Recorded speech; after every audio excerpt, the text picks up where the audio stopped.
नमस्कार दोस्तों, मैं आचार्य ध्यानामी।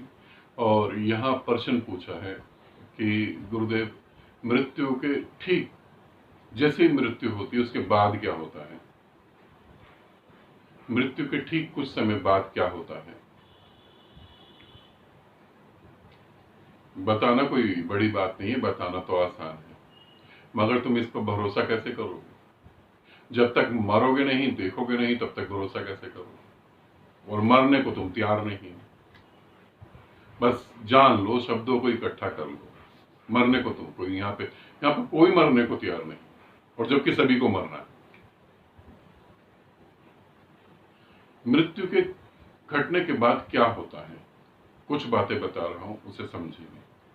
मृत्यु के जब किसी की मृत्यु होती है तो पहली बात, कुछ समय तक तो उसे ये पता ही नहीं लगता, कम से कम 1-1.5 घंटे तो उसे ये समझ ही नहीं आता कि मेरी मृत्यु हो गई। उसे कुछ सपने जैसा लगता है, उसे लगता है कि मैं सपने में अपने शरीर से अलग हो गया हूं। उसे ये बोध नहीं होता कि ये हकीकत है। उसे लगता है कि मैं सपने में अपने शरीर से अलग हो गया और गहरी नींद में हूं और सपना देख रहा हूं, और ये लोग पता नहीं क्यों चीख पुकार कर रहे हैं। और उसे जब कोई प्रियजन मर जाता है तो मृत्यु के बाद आप ये नहीं सोचना वो रोता है और दुखी होता है, उसे उस समय बहुत अच्छा लगता है, बहुत अच्छा, क्योंकि शारीरिक पीड़ाएं उससे मुक्त हो गया हो। अब शरीर के दर्द उसे महसूस नहीं होते।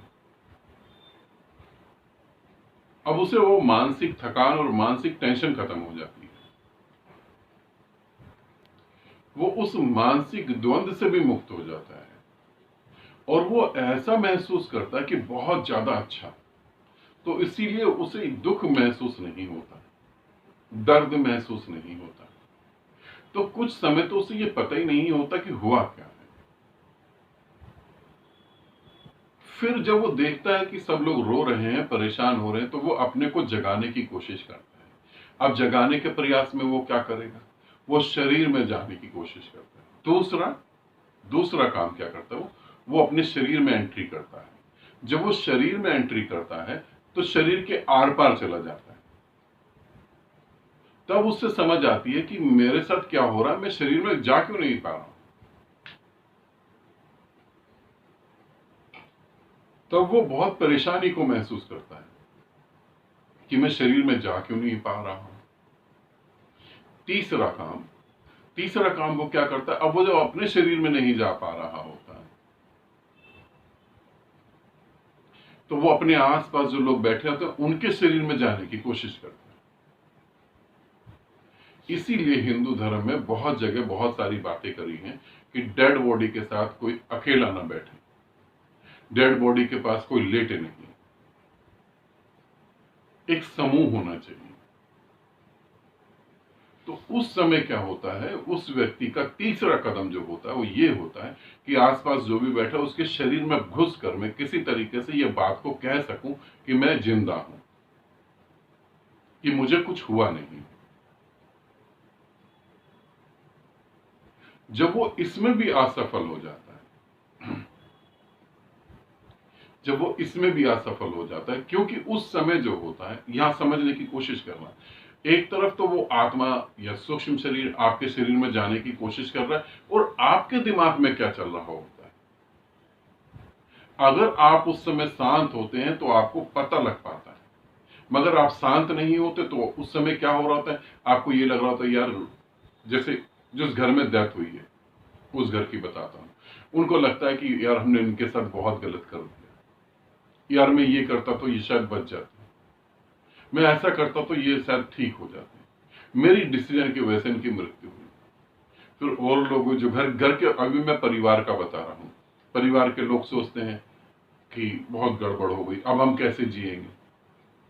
फिर वो यादें आती हैं जो उस व्यक्ति के साथ तुमने बिताई हैं, अब ये परिवार के साथ चलता, तो इतनी यादें, इतना सब कुछ, दिमाग शांत नहीं होता, और वो व्यक्ति जो मरा है वो आपको कंटिन्यूस सजेस्ट कर बता रहा होता है कि मैं हूं, और आप उसे सुन नहीं रहे होते। अब फिर अड़ोस पड़ोस आ जाता है, अड़ोस पड़ोस आते हैं तो वो सोचते हैं यार ये तो मर गया, और वो घड़ी देखते हैं यार कितने बजे लेके जाएंगे, अब तो हम फंस गए, ऑफिस नहीं जा सकते, शॉप ओपन नहीं कर सकते, यार कल परसों पार्टी करने की सोच रहे थे, पार्टी भी नहीं कर सकती, तो पड़ोस में ही मर गया हमारे। उनको भी एहसास वो करवाने की कोशिश करता है, मगर उनके दिमाग में ये सब चल रहा होता है कि ये मर गया, प्रॉपर्टी किसके नाम करी होगी इसने, अगर ये मर गई है तो उसके गहने जेवरात वगैरह कौन लेगा, बहू कहाँ है, बच्चे कहाँ हैं। और जब रिश्तेदार आते हैं तो वो ये बताते हैं ये क्रियाक्रम ऐसे करना है, वैसे करना है, वैसे करना है। तो वो बेचारा बहुत परेशान होता है, वो सभी को समझाने की कोशिश करता है, मगर किसी को भी पल्ले नहीं पड़ती, क्योंकि सब व्यस्त हैं पूरी तरह से। फिर वो एक काम करता है, फिर वो क्या काम करता है, ये चौथा काम है जो मृत व्यक्ति करता है, मगर ये सभी नहीं कर पाते। जिसका मोह परिवार के प्रति बहुत ज्यादा होता है, ये वो ही कर पाता है। फिर वो तुम्हारी भौतिक वस्तुओं को छेड़ता है, जैसे नल का अपने आप खुल जाना, फैन का अपने आप चालू हो जाना, दरवाजे का बार बार खुलना और बंद होना, कोई भौतिक वस्तु जो है वो गिर जाए, किचन में से बर्तन गिर जाना, डोरबेल का अपने आप बज जाना। ऐसी वो बहुत सारी एक्टिविटी करते सिर्फ इसको बताने के लिए कि मैं हूं, और हम समझते हैं कि यहां मृत्यु या भूत प्रेत आ गए, हम डर जाते हैं। इन सब बातों के बीच में उसका दाह संस्कार हो जाता है या उसे दफन कर दिया जाता है। अब वो जो है और ज्यादा परेशान होता है, परेशानी यहां से चालू होती है। अब वो ये देख के वो तो ये तो कंफर्म हो जाता है कि मैं किसी के भी शरीर में जा नहीं सकता, उसे ये कंफर्म हो गया कि मैं किसी के शरीर में जा नहीं सकता, अब मैं क्या करूं। एक तरफ तो वो मोह के कारण यहां फंस जाता है, दूसरी तरफ अस्तित्व की ऊर्जा उसको खींच रही होती है नए जन्म के लिए। और ये नहीं सोचना कि यहां 1-2 साल के लिए फंसता है, कोई व्यक्ति कुछ घंटों के लिए फंस सकता है, कोई व्यक्ति कुछ मिनटों के लिए फंस सकता है, और कोई व्यक्ति सदियों के लिए फंस सकता है। मेरे एक मित्र हैं, साधक हैं, मेरे से कभी साधना करते थे जुड़ के, वो बॉम्बे में रहते हैं। उनकी मदर को एक्सपायर हुए 4 साल 5 साल के आसपास हो गए। उनकी मदर आज भी ठहरी हुई है, वो आगे गति नहीं कर पा रही, वो आज भी ठहरी हुई है। अब हो सकता है पता नहीं उनको एहसास होता ना होता हो, मगर वो जब मैंने देखा अभी कुछ दिन पहले, तो वो आज भी ठहरी हुई है, वहीं रुकी हुई है। तो ये नहीं सोचना कि वहां पर टाइम होता है, टाइमलेस दुनिया है, वहां टाइम नहीं है। तो इसीलिए उनको ये बोध ही नहीं होता कि हम इतने टाइम तक रुके हुए। अब वो मोह के कारण रुक जाते हैं और आगे की यात्रा कर नहीं पाते हैं। उस समय क्या होता है, उस समय वो जो है इसे अच्छे से समझना, उस समय वो किसी न किसी के गर्भ में प्रवेश करने के लिए ढूंढ रहे होते हैं रास्ता।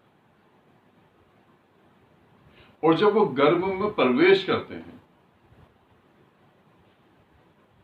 थोड़ा अनलॉजिकल लग रहा होगा मगर ये रियलिटी है, जब वो आत्मा गर्भ में प्रवेश करती है और उस स्त्री के पेट में आ गई है, गर्भ में आ गई है, वो और उसकी फैमिली जब बात कर रही होती है तो उन आवाजों को वो सुन रही होती है। कैसे सुनती है ये भी मैं बता देता हूँ। वो उन आवाजों को सुन रही होती है और वो देख रही होती है कि ये समझ रही होती कि क्या मेरा वहां तक तालमेल बन पाएगा, नहीं बन पाएगा। और यदि वो परिवार उस परिवार के अपोजिट होता है तो कुछ ही समय में अबॉर्शन हो जाता है, बाय नेचुरल अबॉर्शन हो जाता है, वो बच्चा वहां खत्म हो जाता है, वो सोल उसे छोड़ के निकल जाती है। अब गर्भ में आत्मा कैसे चीजें सुन लेती है, हमारे हिंदू धर्म के हिसाब से जो है, कृष्ण को अगर हम महाभारत वगैरह को लेते हैं, अगर उस साइड में हम जाके देखते हैं तो हमें पता लगता है अभिमन्यु, एक व्यक्ति अभिमन्यु जब वो अपनी मां के गर्भ में था तो वो सारी बातें सुन रहा था जो उसे बताई जा रही थी युद्ध के बारे में। जब उसके पिता युद्ध के बारे में वर्णन कर रहे थे तो उसकी मां बहुत ध्यान से सुन रही थी, मगर ध्यान से सुनते सुनते उसे नींद आ गई, इसलिए वो भी सो गई, उसने भी सुनना बंद कर दिया। तो वो कनेक्टिविटी जो डिस्कनेक्ट हो गई, तो उसने भी आगे कुछ नहीं सुना। तो ये नहीं सोचना कि जब बच्चा तुम्हारे पेट में आता है, जब कोई आत्मा तुम्हारे अंदर उतरती है, तो वो 9 महीने के बाद जब बाहर आती है तभी तुम्हारी आवाजों को सुनती है। मैंने ऐसे बहुत सारे प्रयोग करे हुए हैं। 4 से 5 महीने के बाद अगर प्रयोग करो और उस बच्चे का कोई अपना काल्पनिक नाम रख दो और उससे बोलो कि बेटा इधर होके दिखा, उधर हिल के दिखा, उधर टांग मार के दिखा, तो वो वैसा ही करने लगता है। ये तुम्हारा भ्रम है कि वो निकलने के बाद आवाज सुनता है। गर्भ में ही पूरी पूरी जर्नी जो शरीर बाहर निकल के करेगा, गर्भ में ही पूरी जर्नी तैयार हो चुकी होती है काफी हद तक।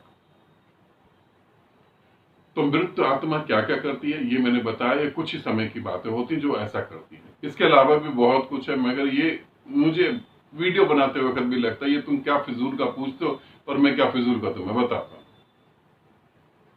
क्योंकि इस पर भरोसा करके भी करोगे क्या? तुम्हारा अनुभव थोड़ी ना है, और अनुभव जो होगा तो तुम बताने नहीं आओगे किसी को।